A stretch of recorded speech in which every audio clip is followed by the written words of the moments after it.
¿Qué tal? Buenos días. Son las 11:07 de la mañana en Canarias. Empieza una nueva edición de Atlántico Noticias y lo estamos mirando a la que va a ser sin duda la noticia de esta semana, después de que Pedro Sánchez se haya garantizado durante la semana pasada esos 179 votos a favor de su investidura. Hoy mismo, esta misma mañana, la presidenta del Congreso, Francina Armengol, ha designado los días 15 y 16 de diciembre como esos 2 días para la sesión de investidura del presidente. Noticia de última hora que acabamos de conocer.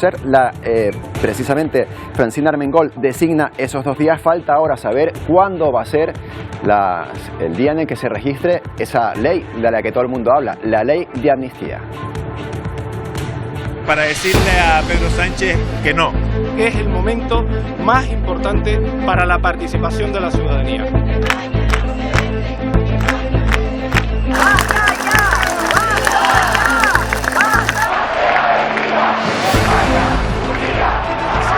Pero todos estos pasos políticos vienen precedidos de un fin de semana encendido en las calles de toda España, con protestas convocadas por el Partido Popular en las 52 capitales de provincia. Una movilización calificada como histórica, respaldada por cientos de miles de personas, con un solo punto en el orden del día: el rechazo a esa ley de amnistía y a los pactos cerrados por el PSOE para la investidura de Pedro Sánchez. Y siquiera esas protestas, ni siquiera esas protestas han conseguido frenar esa ley.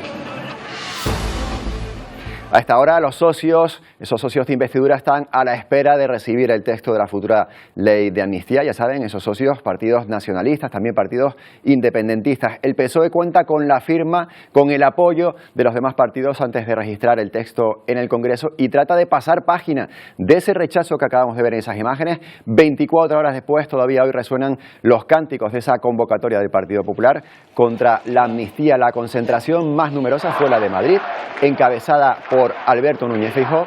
El PP llegó a calificarla y a cifrar la participación en 1 millón de personas, aunque la delegación del gobierno en esa comunidad autónoma, la Comunidad Autónoma de Madrid, la dejó en unos 80.000. Eso solo en Madrid, pero hubo manifestaciones en todas las comunidades autónomas. Feijóo volvió a pedir la repetición de elecciones y llamó a dar batalla de forma pacífica, cívica y legítima. Gracias. No nos callaremos hasta hablar en unas elecciones y que todos podamos otra vez votar, porque lo que se está haciendo es lo contrario de lo que hemos votado. Y olvidan que aquí también está el Partido Popular. Nosotros nos encargaremos de devolver golpe por golpe. Bueno, y esa protesta matutina que acaban de ver no evitó que volvieran a repetirse estas otras. Ya por 10ª noche consecutiva, estas manifestaciones frente a la sede del PSOE en la calle Ferraz de Madrid. Anoche no hubo incidentes graves, pero sí algunos altercados provocados por encapuchados, una vez más, que volvieron a lanzar objetos contra la policía que impedía el acceso a las proximidades de la sede socialista. Y también este fin de semana, después de asegurarse esos síes que necesita para ser investido el presidente, hemos visto a Pedro Sánchez en un acto. Ha sido en un acto de los socialistas europeos celebrado en Sevilla. El presidente en funciones pidió expresamente a los populares que tengan mesura y cordura y que asuman el resultado que arrojaron las urnas el pasado 23 de julio. Para pedirles cordura y mesura. Cordura y mesura. Y para decirles que lo que deben hacer es aceptar el resultado de las urnas, la legitimidad del gobierno que vamos a formar pronto en España. Bueno, y con estos ingredientes que acaban de ver, ya conocemos la fecha de investidura de Pedro Sánchez, que ha sido anunciada hace unos minutos por la presidenta del Congreso, por Francina Armengol. Silvia Mascareño, con esta fecha comienza ese baile político que esperamos para esta semana, ¿verdad? Sí, como decías, acaba de comparecer Francina Armengol para hacer oficial lo que era un secreto a voces, que el debate de investidura de Pedro Sánchez será este miércoles y jueves, días 15 y 16. Un anuncio que llega con la resaca de esas concentraciones multitudinarias en distintos rincones de España, protestas por lo que esos ciudadanos entienden es una ruptura del Estado de Derecho. Pero anuncio que llega también una vez que Sánchez ha logrado tener los apoyos suficientes para afrontar ese debate con garantías de éxito. Ya tiene 179 síes, 3 más de la mayoría absoluta, y eso después del acuerdo no no solamente con Junts, sino también con Sumar, BNG, PNV, Esquerra e incluso Coalición Canaria. Pendientes ahora de que se registre esa ley de amnistía de la que aún no conocemos la letra pequeña. Yolanda Díaz acaba de anunciar que ese registro será en breves minutos. Como decimos, ley de amnistía de la que no conocemos la letra pequeña, pero que ya provoca el rechazo no solo en las calles, sino también de la mayoría de la carrera judicial. He decidido convocar este debate de investidura para este miércoles y este jueves, los días 15 y 16 de noviembre. El debate empezará con la intervención del candidato a la presidencia del Gobierno de España, el señor Pedro Sánchez, a las 12 horas de la mañana.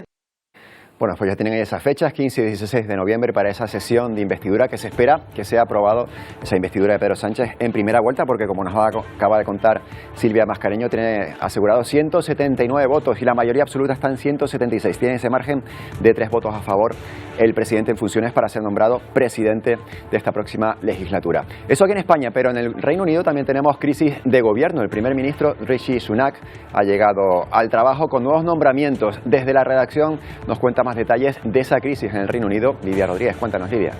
Pues sí, Antonio, efectivamente, la semana también empieza movidita en el Reino Unido porque Rishi Sunak ha hecho 3 cambios importantes. El primero de ellos es la destitución de la ministra de Interior, Suella Braverman. Lo ha hecho tras la polémica por sus declaraciones acusando a la policía británica de favorecer a los manifestantes pro-palestinos. En segundo lugar, segundo cambio, ha puesto en su puesto a James Cleverly, que hasta ahora estaba en Exteriores. Y el tercer cambio, hablábamos de 3, y sobre todo el más novedoso es que vuelve a la política David Cameron. Lo ha puesto en el campo de la diplomacia, lo ha nombrado nuevo titular del Ministerio de Exteriores del Reino Unido. Sunak pretendía hacer esta remodelación del gobierno a finales de año. Sin embargo, esta última polémica por la guerra de Israel ha provocado que adelantara sus planes, Antonio.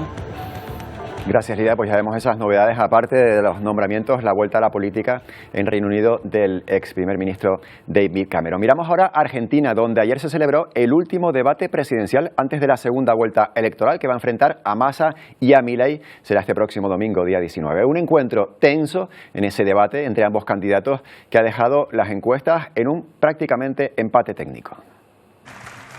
Comienza la última semana antes de la segunda vuelta en Argentina y los candidatos han protagonizado un tenso debate marcado por las acusaciones de ambas partes. Vos sos parte del gobierno más ladrón de la historia, por lo tanto, y sos parte de eso. ¿Qué querés que te diga? Ustedes tienen un montón de causas. Por favor, porque vas a caer en el incumplimiento de los deberes de funcionario público, porque si conoces un delito lo tenés que denunciar. El candidato y actual ministro de Economía, Sergio Massa, aprovechó sus primeros minutos para encarar al candidato ultra Javier Milei, quien empezó a perder segundos defendiéndose. Por sí o por no, ¿vas a dolarizar la economía como planteaste en la carta que le presentaste a la justicia electoral? ¿Sí o no? Por sí o por no, ¿vas a privatizar ríos y mares? Por sí o por no, ¿vas a eliminar el Banco Central? A mí no me vas a condicionar si contesto sí o no.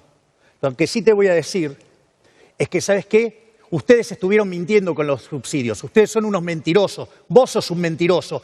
La economía, las relaciones exteriores, la seguridad y los derechos humanos son algunos de los temas que se han tratado en un debate marcado por la escasez de propuestas. Con este último cara a cara antes de las elecciones, las encuestas muestran una Argentina dividida. Y mientras en la Franja de Gaza, después de 38 días de guerra, hoy podemos contar una buena noticia, al menos para las personas con pasaporte español que estaban pendientes de escapar de la guerra. Esta misma mañana el Ministerio de Asuntos Exteriores español ha anunciado que alrededor de 40 personas, de las que 22 son menores de edad, han cruzado hoy el paso de Rafah hacia Egipto.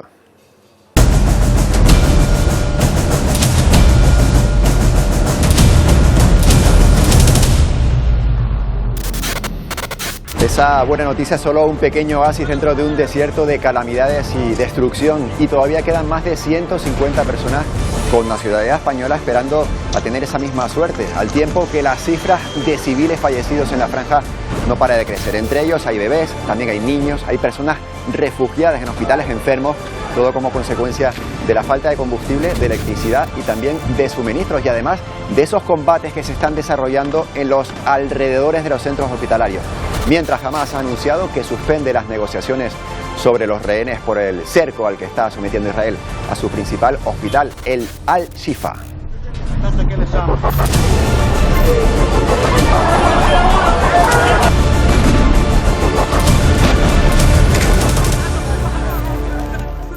Bueno, hablamos de esas personas, 40 palestinos con pasaporte español que estaban hoy convocados en el paso de Rafah para abandonar la franja y lo han conseguido. La mayoría son mujeres, también ancianos, como hemos hablado, hay 22 niños también menores de edad. Ese plan de evacuación contempla trasladarlos ahora hasta el Cairo, donde un avión los traerá de vuelta a España. En total se espera que alrededor de 180 españoles residentes en Gaza salgan en estos próximos días por ese paso, por el de Rafah.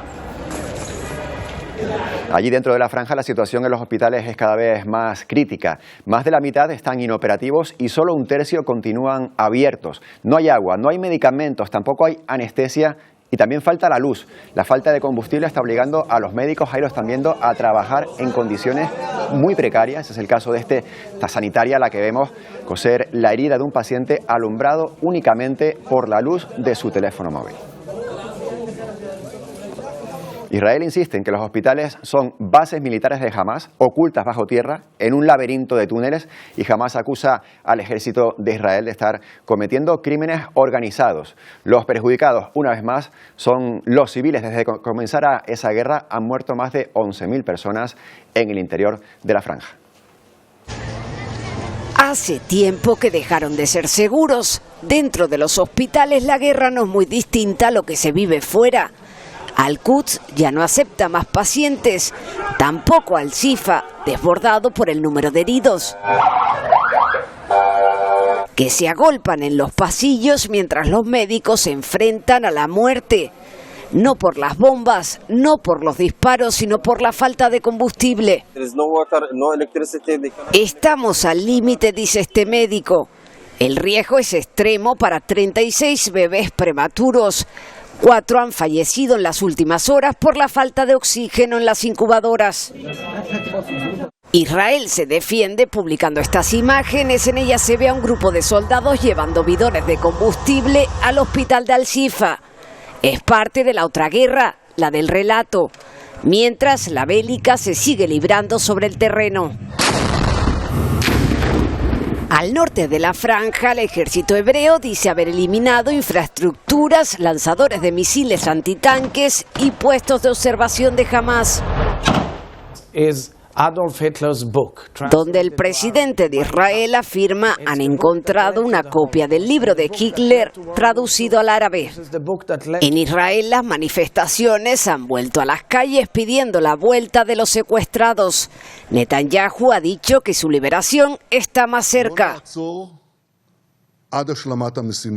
aunque Hamás asegura que ha roto las negociaciones tras los ataques al hospital de Al-Shifa.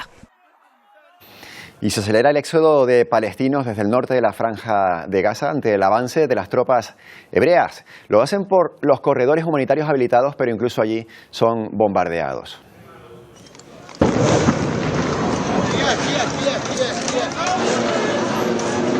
La crueldad no tiene límites. Israel los bombardea incluso después de anunciar pausas de 4 horas al día, que los fines de semana son incluso de 7. Más de 50.000 palestinos han cruzado hacia el sur de la franja en las últimas 24 horas. Según la ONU, esto eleva a más de 1,5 millones la cifra total de evacuados forzosos desde que el enclave quedó dividido en 2 partes. Bueno, vamos a saludar a esta hora a Ignacio Álvarez Osorio, que es catedrático de Estudios Árabes e Islámicos de la Universidad Complutense de Madrid. Buenos días. Buenos días. Hablamos, catedrático, profesor, de casi 40 días ya de guerra en la Franja de Gaza, pero todo empezó con un ataque despiadado, lo recordamos, el 7 de octubre. ¿Por qué ese 7 de octubre de 2023 se confundió Hamás o lo tenía marcado como un día señalado? Bueno, hay que tener en cuenta que el 7 de octubre es cuando comenzó la guerra de Yom Kippur en el año 1973, por lo tanto se celebra justo el 50 aniversario de esa guerra, que también tomó por sorpresa a Israel y que en aquel momento desataron tanto el ejército egipcio como el ejército sirio, y tuvo consecuencias e implicaciones grandes, ¿no?, en la política israelí, puesto que provocó la caída del gobierno de Golda Meir y el ascenso de las fuerzas ultranacionalistas, ¿no? Por lo tanto, yo creo que lanzaron el ataque ese día precisamente para aprovecharse del simbolismo que esa fecha tiene para todo el mundo árabe. Viendo lo que ha pasado en estos 38 días posteriores a ese ataque, ¿fue una buena decisión de Hamás? Yo creo que es el mayor error estratégico que haya podido cometer la milicia islamista de Hamás, puesto que estamos viendo, ¿no?, como esos bombardeos indiscriminados y completamente desproporcionados van mucho más allá de lo que dice el gobierno israelí de intentar acabar con Hamás, sino que además lo que pretende es provocar un éxodo masivo de la población palestina, hacer inviable el retorno de los cientos de miles de personas que han tenido que abandonar a sus hogares y, por lo tanto, el precio a pagar va a ser enormemente elevado. No sabemos hasta cuándo va a durar esta ofensiva ni hasta dónde está dispuesto a llegar Israel. Recordemos que cada vez hay más presiones por parte de la comunidad internacional, por parte de Estados Unidos, también por parte de algunos países de la Unión Europea, para que ponga fin a esa ofensiva que está provocando sobre todo un daño irreparable en las infraestructuras civiles y también entre los civiles palestinos. Tenemos que contar ya más de 11.000, más todos aquellos que están todavía enterrados en los edificios que han sido derribados y que no han podido ser rescatados, ¿no? Estamos ante una tragedia de una magnitud que no veíamos, ¿no?, de hace décadas en Oriente Medio. Usted acaba de hablar de precisamente la visión que tenemos desde Occidente de esta guerra. La matanza de Hamás en un principio, lógicamente, fue condenada por todo Occidente, también por Israel, que comenzó esa ofensiva. En ese momento, esa respuesta de Israel también fue valorada por Occidente como algo lógico. Sin embargo, los días siguen pasando y tengo dos preguntas. Una, por una parte, ¿cómo recibieron los países, no de Occidente, sino los países árabes, esa primera matanza de Hamás? ¿Fueron comprensibles? Y la segunda pregunta es, en este momento Israel está en un callejón sin salida porque ya prácticamente ningún país apoya que sigan estas matanzas de civiles, ¿no? Bueno, en términos generales, la matanza fue recibida con señales de desaprobación por parte de buena parte de los países del mundo árabe, entre otras cosas porque sabían, ¿no?, que Israel no se iba a mantener de brazos cruzados y iba a lanzar una ofensiva pues completamente desproporcionada, ¿no? Tenemos que tener en cuenta que Israel no solo persigue a Hamás, ¿no?, está perpetrando crímenes de guerra, crímenes de lesa humanidad, bombardeando universidades, bombardeando escuelas, bombardeando también hospitales, lo cual, ya digo, vulnera todas las normas de guerra establecidas hasta el momento y nos indica que lo que quiere hacer no es solo acabar con Hamás, sino hacer inviable la vida en ese territorio una vez que acabe la guerra y que los palestinos tengan que retirarse, ¿no?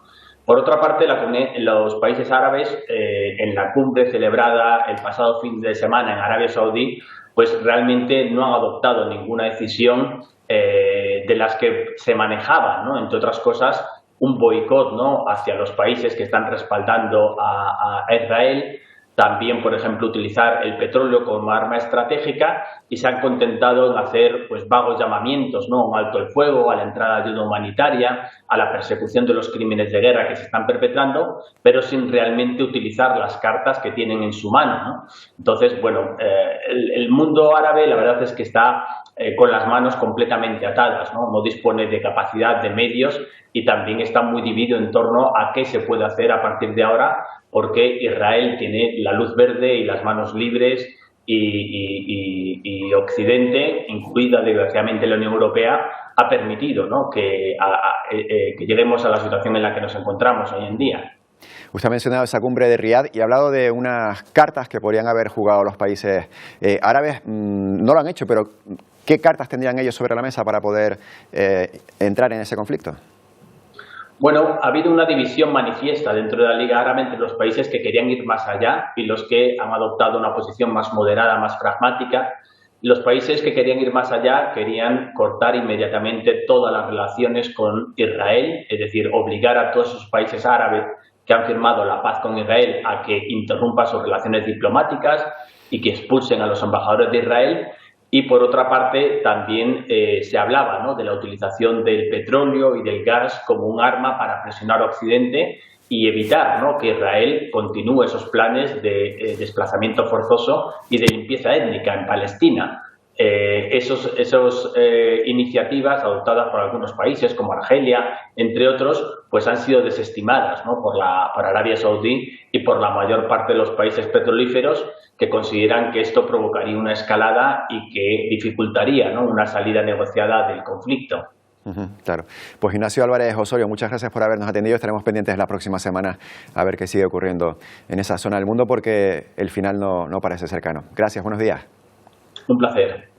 Bueno, y mientras continúa la guerra en Israel, una voluntaria, se llama Nora Liz-Sif, ha centrado los esfuerzos en rescatar también animales que se han perdido o se han quedado atrapados en las calles de una ruinosa ciudad de Gaza.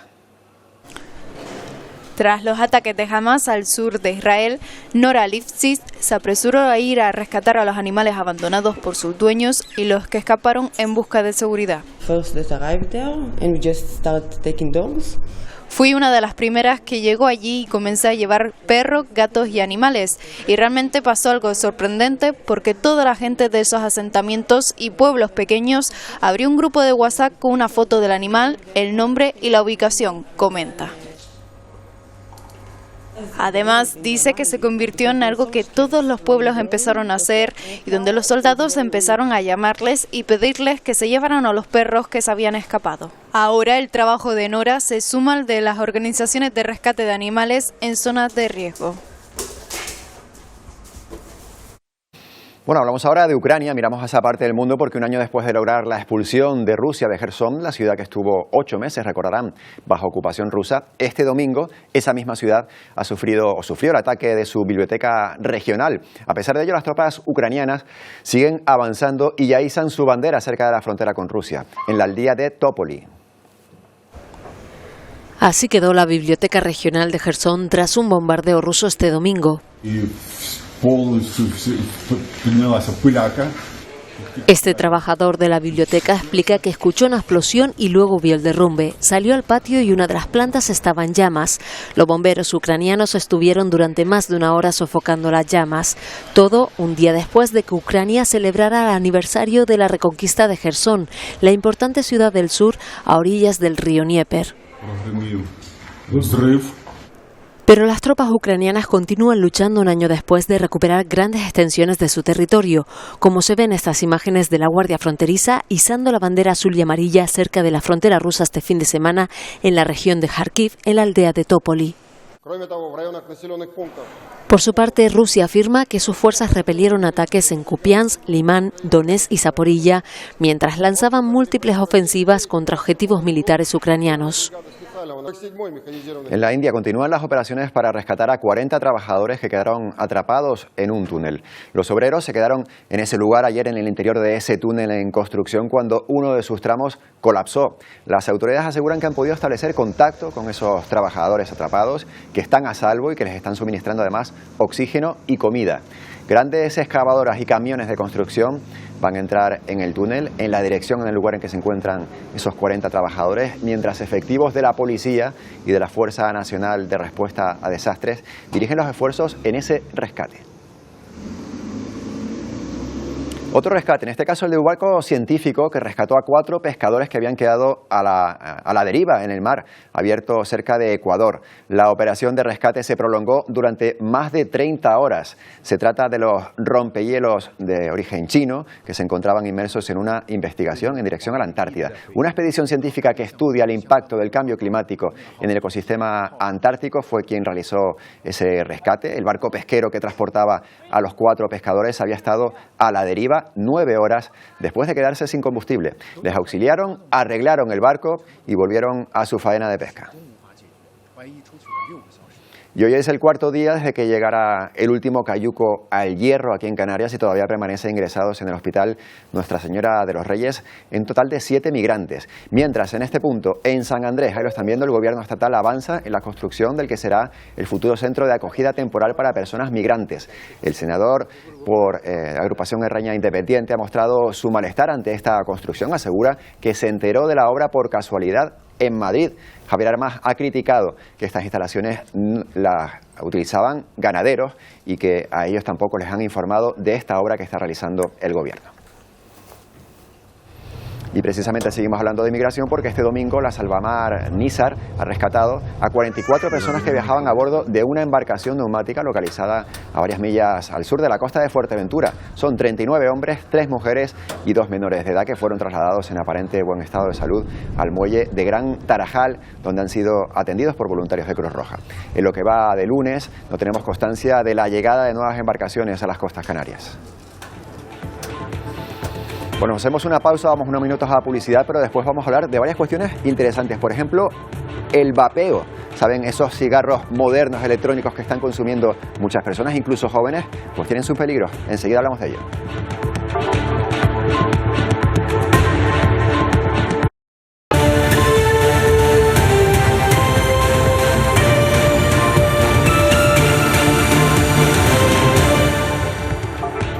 Son las 11:38, seguimos en directo en Atlántico Noticias y vamos a hablar ahora del vapeo, que preocupa, por ejemplo, en Colombia. Un estudio elaborado durante el año 2022 señaló que más de 50 muertes en ese país están relacionadas con el uso de este tipo de tabaco moderno, novedoso, que se consume también en lugares como Colombia, algo que ha hecho saltar las alarmas sanitarias allí.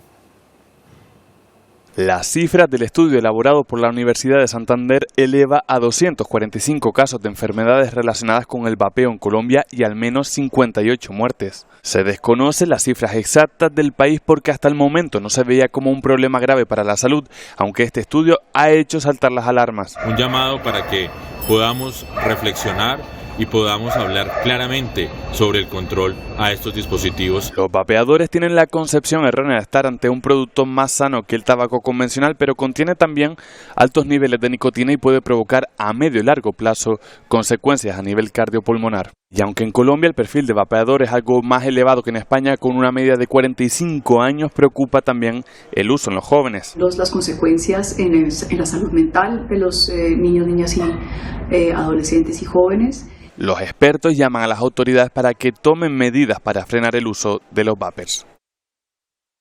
Ya lo ven, alarma al otro lado del Atlántico, es la situación que viven en Colombia, pero no solo en aquel país hay preocupación por el uso extendido de los vapeadores. Vamos a ver cómo está esa misma situación aquí en España. Saludamos a Ruth Pitti, que es vocal del área de tabaquismo de SEPAR, que es la Sociedad Española de Neumología y Cirugía, y también es neumóloga en el Hospital Universitario Nuestra Señora de la Candelaria. Buenos días.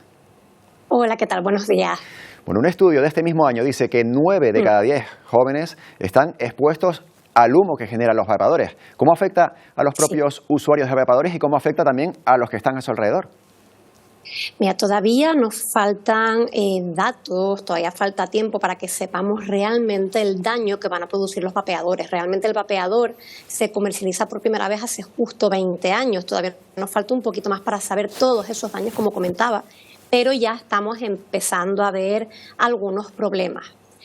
Problemas por una parte, tanto que no estamos hablando, no es tabaco lo que estamos hablando, el vapeador es otra cosa. El cigarrillo electrónico es un producto, contiene un líquido que tiene nicotina habitualmente, incluso los que dicen que no tienen nicotina, también tienen nicotina en su mayor parte, y tienen un montón de sustancias más. Entonces, esas sustancias que tienen, que algunas son hasta metales pesados, son capaces de producir los mismos daños que produce el tabaco convencional en cualquiera de sus formas de consumo, incluido el tabaco calentado, que también está de moda como si fuese algo menos malo, pero realmente quienes están detrás de eso no son otros que las tabaqueras. O sea que estamos diferenciando por una parte el vapeador, por otra parte el cigarrillo electrónico y por otra parte tabaco calentado, ¿me ha dicho usted? Vapeador y cigarrillo electrónico es lo mismo. Ah, vale. Es un producto que no tiene tabaco. Es un dispositivo que tiene un líquido, que tiene un montón de sustancias, que muchas de ellas es verdad que están aprobadas, pero para ingerirse, para tragarse, no para ser llevadas a los pulmones, ni mucho menos. Y luego está el tabaco, que está convencional, y está el tabaco calentado, que son esos mini cigarrillos que parece como si uno estuviese fumándose un Rotring, que seguro que han visto en la calle, que dicen que el problema es la combustión y por eso son mucho mejores. Es mentira, ¿vale? Eso simplemente es la tabaquera buscando otra forma de no perder clientes. De hecho, detrás de ya no solamente del tabaco calentado, sino de los propios vapeadores, no están otros que las mismas tabaqueras. Bueno, preguntas directas. ¿Es más saludable echarse a la boca un vapeador que un cigarrillo tradicional, vamos a llamarlo así? No es más saludable. Lo saludable es no meter en los pulmones sustancias para las que no está preparado. Ese es el mensaje que se da para que la gente se cambie a esto, pero no es más saludable ni mucho menos. Lo que pasa es que todavía hay cosas que no sabemos. Sí que se han producido ya muertes por culpa del cigarrillo electrónico. Sí, lo vimos hace un par de añitos, justo antes de la pandemia, en el año 2019 en Estados Unidos, que hubo una epidemia que llamaron de la EVALI, que era el daño pulmonar producido por vapeadores y cigarrillos electrónicos en Estados Unidos, donde fallecieron sobre todo jóvenes que estaban consumiendo este tipo de productos. Y es verdad que los productos, muchos de ellos, el líquido o bien lo conseguían de forma un poco sospechosa, Internet, esa forma, o incluso la gente hacía su propio líquido mezclado con otras sustancias, como puede ser cannabis, THC, etcétera. Pero no es más saludable, es que no sé resumir, perdón. Está bien. Otra pregunta. Yo lo intento, pero no me sale. No pasa nada, está muy bien explicado y estamos interesados en esa explicación. Otra pregunta, ¿es más barato? ¿Tiene menos impuestos? A ver, ahí sí que tenemos una de las grandes luchas que estamos en las que estamos enfrascados desde la CEPAR y no solamente desde la CEPAR, que como decías antes era la Sociedad Española de Neumología y Cirugía Torácica, sino desde otras sociedades científicas y sanitarias, es que los tanto productos de tabaco calentado como los cigarrillos electrónicos, que son los que no tienen tabaco, son los vapeadores, los del líquido, tengan exactamente los mismos gravámenes, las mismas consideraciones que tiene el tabaco convencional. Aquí en Canarias tenemos un problema grande, vamos a ver, teniendo en cuenta el régimen económico y fiscal especial que tenemos en las islas, todo lo que son productos del tabaco encima, el tabaco en general, es mucho más barato. Se suele decir que España es el estanco de Europa y Canarias el de España. Entonces ahí sí que hay problemas en este sentido porque es mucho más accesible. Y por último, otra pregunta más. Vamos a ver, estamos viendo que los jóvenes están accediendo, no sé si por moda o por qué otra razón, a este tipo de cigarrillos. A mí me recuerda a los años 70 u 80, nosotros éramos más jóvenes, no sabíamos, pero bueno, nos cuentan nuestros padres, nuestros abuelos, que en esa época era como que se ponía de moda fumar el cigarrillo tradicional y la gente lo fumaba por eso, simplemente por una cuestión social. ¿Está pasando ahora eso con los jóvenes? Y la última, exactamente lo mismo, sí. Y una cuestión. Perdón. ¿Qué le recomendamos, qué le decimos a esos jóvenes para que se alejen de este tipo de consumo? Mira, por una parte, la primera pregunta, sí, exactamente estamos viendo el mismo tipo de campañas que se hicieron con el tabaco convencional desde los años 50, 60, 70, 80, es lo mismo que se ha utilizado con los vapeadores. De hecho, hay un documental de una plataforma de streaming conocida, que se llama el Gran Vapeo, que no sé si lo habrán quitado ya uno, que está muy interesante porque habla justo de uno de los principales vapeadores que fue el que desbancó al resto en Estados Unidos y supuso esa epidemia de vapeo. El problema es que al final, por mucho que la idea sea, no, vamos a intentar que el fumador de toda la vida deje eso y se quede con esto como el menos malo, que eso es discutible porque no hay pruebas de que sea el menos malo todavía. El tema es que lo que consiguen es que sean los jóvenes los que empiezan a consumir. ¿Y qué es lo que le recomendaría a los jóvenes? Pues básicamente que no se dejen llevar por un secuestrador maltratador como es el tabaco o como es el vapeador en cualquiera de sus formas. Porque al fin y al cabo lo que terminan haciendo es perder su libertad y quedarse enganchados a un aparatejo que lo único que les va a hacer después es hacerles sentir culpables de las enfermedades y de los problemas que les va a ocasionar. Y eso no es justo. Pues Ruth Pitti, con ese mensaje nos quedamos. Muchas gracias. Muchísimas gracias y feliz día. Feliz día. Bueno, seguimos avanzando. Vamos hasta Brasil, donde una niña se ha quedado suspendida en una noria de un parque de atracciones. Lo van a ver. Este es el momento de tensión en el que esa joven de solo 11 años queda colgando de los asientos de la noria, se suelta, cae a una altura de unos 5 metros aproximadamente. Eso sí, la menor tuvo que ser hospitalizada y la policía detuvo al encargado de esa atracción. Investigan también la causa de ese accidente, porque la noria se quedó parada. Y están viendo cómo la niña salta, ella sí misma se rescata a sí misma, pero sufre lesiones. Bueno, en Venezuela, vecinos de la ciudad de Maracaibo se oponen al traslado de presos a su ciudad. El gobierno ha tomado la decisión de dirigirlos hacia esta ciudad, al oeste del país, de Venezuela, un centro penitenciario que llevaba cerrado 9 años. Los ciudadanos han trasladado sus quejas porque dicen que es una ciudad tranquila y no quieren problemas. Y otro asunto también relacionado con presos, en este caso en Perú, donde un grupo de reclusos ha decidido cumplir la última parte de su condena en el Machu Picchu. Al aire libre y sin rejas de por medio, los internos tienen la misión de limpiar y restaurar cada rincón de la emblemática ciudad inca situada en Perú. La actividad forma parte del programa de reinserción y tiene como objetivo emplear a los reclusos en tareas que beneficien al conjunto de la sociedad. Nos asomamos ahora al plató de Ponte al Día con Pedro Machín y Juan de Fuentes. Cuéntanos qué tienen preparado para hoy, compañeros. ¿Qué tal, Antonio? Hola, muy buenos días. Tenemos todo listo ya para arrancar Ponte al Día aquí en Televisión Canaria. Lo haremos escuchando el testimonio de Irene Valerón, una madre que denuncia la discriminación que ha sufrido su hijo con TEA, con trastorno de espectro autista, al habérsele impedido acudir a su viaje de fin de curso. Vamos a estar con ella y también vamos a escuchar a diversas fundaciones que apuestan por la plena integración de estas personas. Y hoy en nuestro programa vamos a hablar un tema de lo más interesante, por lo menos a mí me lo resulta, sí. Dormir con o sin ropa. Sepan ustedes que dormir con pijama o con la ausencia de vestimenta puede influir en nuestro sueño. Por ello vamos a convertir nuestro plató de hoy en un dormitorio para darles todas las claves. También tendremos espacio para hacernos eco de una movilización de padres y madres en toda España. Son ya más de 10.000 en contra del uso de dispositivos móviles en las aulas. Una movilización que ya tiene sus ecos en Canarias y ya hay algunos centros educativos que prohíben el uso de estos dispositivos, pero ya no solo para los alumnos, también para los profesores. Vamos a estar allí. Y falta mano de obra. Este es uno de los titulares sobre los que versará nuestro programa de hoy. Sectores como, por ejemplo, la construcción o la peluquería demandan profesionales de forma desesperada porque no encuentran. Y nosotros nos preguntamos, ¿qué es lo que falta aquí? ¿Qué falla? ¿Formación? ¿Voluntad? Hoy vamos a abordar este asunto, pero será en tan solo unos minutos. Ya tenemos todo listo para arrancar esta semana ya, este lunes. Ponte al día. Hasta ahora.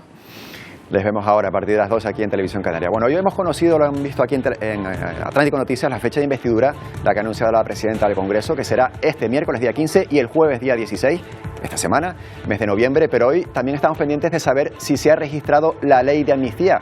Hay varios medios de comunicación digitales como elmundo.es que ya publican declaraciones de la vicepresidenta en funciones, Yolanda Díaz, que ha dicho que antes de que el PSOE diga nada de momento, que se está registrando, que ese registro será de manera inmediata. El registro, ya saben, en el Congreso puede ser vía telemática o presencial de esa ley de amnistía. Pronto sabremos si se ha registrado o no y si comienza ese trámite también para que los partidos que apoyan la investidura firmen también esa propuesta de ley de amnistía. Bueno, abandonamos este punto político y seguimos ahora con la naturaleza, que es capaz de hacer cosas sorprendentes. Por ejemplo, los científicos en La Palma, Emilio González, han descubierto algo más de ese proceso eruptivo de la isla. Cuéntanos.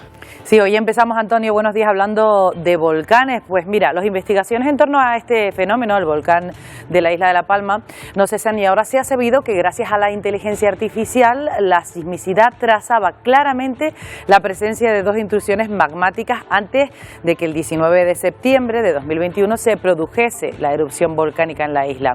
A esa conclusión ha llegado un estudio del Instituto Geográfico Nacional, del IGN, la Universidad de La Laguna y el Instituto de Ciencias del Mar, el CSIC.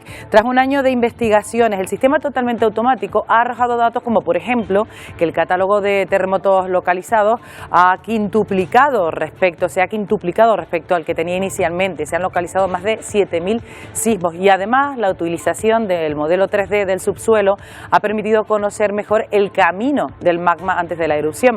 La sismicidad trazaba la presencia de 2 intrusiones magmáticas en lugar de una. La primera entre el 12 y el 17 de septiembre migró al oeste y la segunda entre el 18 y el 19 de septiembre fue la que finalmente provocó la erupción. Y precisamente hablando de volcanes, Islandia se prepara ahora para una erupción inminente que, según los científicos, se va a producir de un momento a otro en la península de Reykjanes o cerca de ella, debido al tamaño de la intrusión de magma subterránea y a la velocidad con la que se mueve. Se ha ordenado la evacuación de la población de un pueblo pesquero completamente, Grindavik se llama, de unos 3.000 habitantes. La sismicidad este fin de semana ha aumentado notablemente. Tan solo el sábado se produjeron 2.500 los terremotos. En las últimas horas han bajado esos números de terremotos y además han migrado hacia el mar. Los vulcanólogos intuyen que el magma podría estar a punto, en pocas horas, unas decenas de metros, de salir a la superficie. A la vista están los efectos que están produciendo esos terremotos. Esta región ha sufrido varias erupciones en zonas despobladas en los últimos años. Y otro volcán, este sí en superficie ya, a pleno rendimiento, el monte Etna, entró en acción el domingo con emisión de lava y ceniza sobre la isla mediterránea de Sicilia. La enorme columna de vapor de ceniza se ve desde muchos puntos de la isla, saliendo de un cráter del sureste. Es el volcán más activo de Europa. Pese a la actividad del volcán, el aeropuerto más cercano, el de Catania, permanece por ahora abierto. Y ahora hablamos del Niño, porque en Somalia hasta 1 millón de personas se enfrentan a los efectos devastadores de las intensas lluvias. El fenómeno climático global del Niño ha causado estragos en África Oriental. Las personas desplazadas buscan refugio y las infraestructuras de transporte están completamente dañadas. Sufrieron una sequía histórica y de repente el agua. Sin embargo, esas lluvias no cayeron mansas, sino de manera violenta. Amina Abdu ha tenido que salir 2 veces este año de su pueblo por culpa de las inundaciones. Ahora vive en un campamento para desplazados. El agua llegó hasta nuestros refugios. No tenemos ni comida, ni baños, nada de alimento. Este país se enfrenta a temperaturas extremas. A pesar de los esfuerzos del gobierno somalí, varias ciudades siguen sumergidas. Pero no es un problema exclusivo de Somalia. El cambio climático también afecta a Kenia y Etiopía.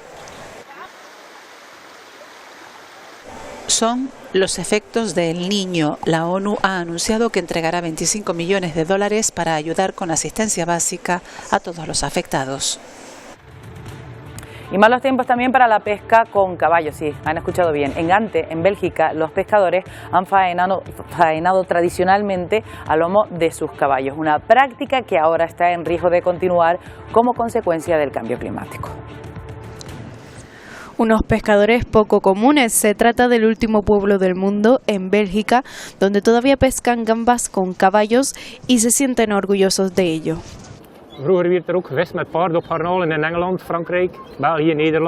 Este pescador se sorprende porque ahora tiene más tejedores y especies de animales que no había visto antes, pero captura menos. El cambio climático se ha notado tanto en sus redes como en el agua, por lo que han tenido que cambiar la temporada de pesca para los meses de enero a agosto. Para este investigador es bastante alarmante la situación porque provoca que muchas especies se migren o se extingan, lo que provocaría que la red alimentaria se viera afectada. Una técnica que antes se utilizaba mucho y que hoy en día sirve para estos pescadores como una forma de desconexión con el mar. Yo no pesco, Emilia, porque no tengo caballos. Si pudiese hacer en moto, pues ya me verías a mí ahí. Yo no tengo caña. Bueno, aquí en Canarias, ¿con qué tiempo empezamos la semana, Emilia?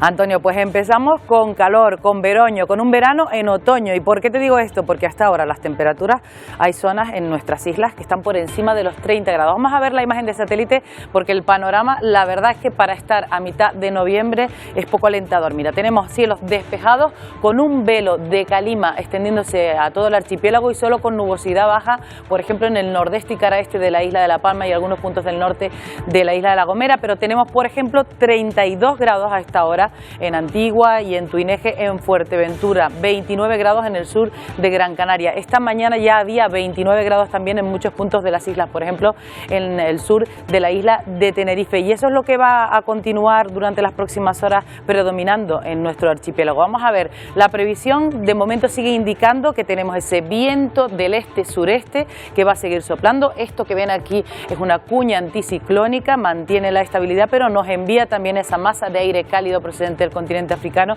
y ya, como ven, de aquí hasta el jueves vamos a seguir teniendo esas temperaturas y además ese viento que va a ser intenso, con rachas de más de 40 kilómetros por hora, incluso de 60 del sureste, así que vamos a tener que estar muy pendientes de lo que ocurra. Y una de las consecuencias de este movimiento de vientos será la calima, porque en las próximas próximas horas la calima, como ven, es una imagen desde ayer, un modelo desde ayer, va a ir evolucionando, va a ir entrando. Mañana por la tarde será más frecuente en las islas orientales y el miércoles por la mañana será más frecuente en las islas occidentales, con lo cual tenemos también calima asegurada, polvo en suspensión asegurado también para la jornada de mañana, del miércoles, y ya veremos si se mantiene de cara al jueves. Así que la previsión para mañana pues está marcada básicamente pues por la poca nubosidad de tipo alto, como mucho al norte de las islas con mayor relieve, calima generalizada, primero por las orientales y luego por las occidentales, viento en costa del nordeste componente este flojo, pero ya les digo que el viento ese va a aumentar en zonas de medianía del sureste, ganará intensidad y como ven, temperaturas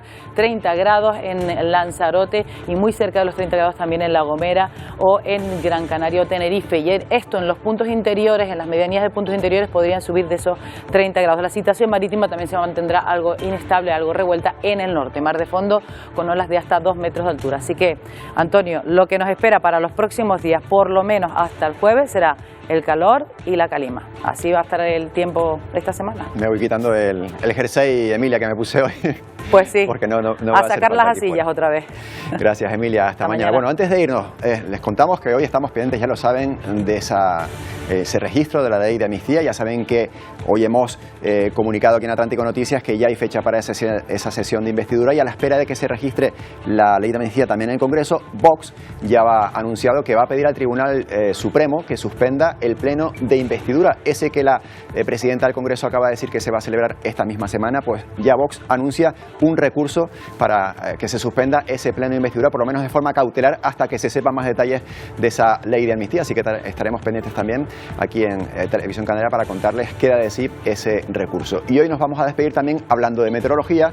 Hablamos con Emilia de muchas cuestiones en diferentes lugares del mundo, pues vamos a hacer una parada también en China, con imágenes espectaculares de la nieve que ha transformado, ahí lo están viendo, la ciudad de Jilin, en el noreste de China. Un manto blanco cubre toda esa ciudad, también sus alrededores, en los márgenes del río Songhua, ese que están viendo.